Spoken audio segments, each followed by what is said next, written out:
10 years ago, if you had told me that I would one day write a book on racism, I would have laughed at you. Sure, I wanted to write and contribute to scholarly conversations, but not about race. I had no desire to be another black man pigeonholed into being a race scholar. But the Lord had other plans, and a particularly powerful woman served as his instrument to make me reconsider what path I would pursue. Ida B. Wells, 1862 to 1931. In 1892, Wells wrote one of the most significant works of myth-busting in the lynching era with the publication of her editorial pamphlet, Southern Horrors. In contrast to the popular understanding that the brutal lynchings of black Americans were acts of communal justice meted out against criminals, Wells framed lynching as a violent arm of white supremacy.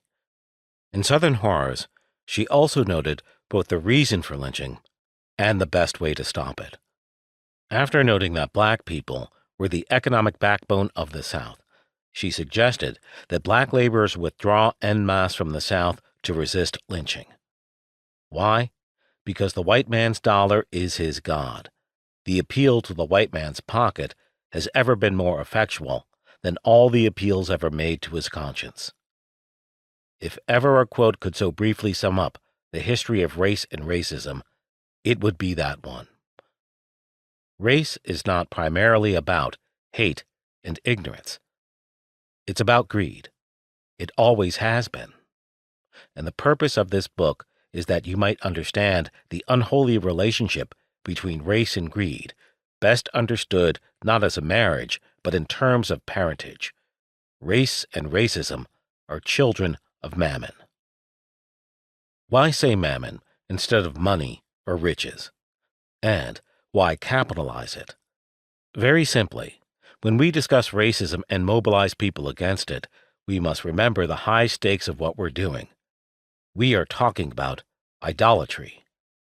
Pleonexia, the Greek word variably translated as covetousness or greed in the New Testament, is the evil at root, the constant desire for more, the drive to accumulate.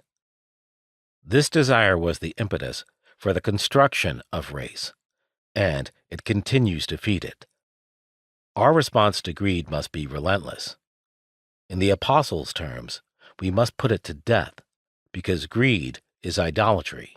See Galatians chapter 3, verse 5. If this is true, then greed is a breaking of, at minimum, the first and 10th commandments, that we are to have no other gods before the Lord, and that we are not to covet.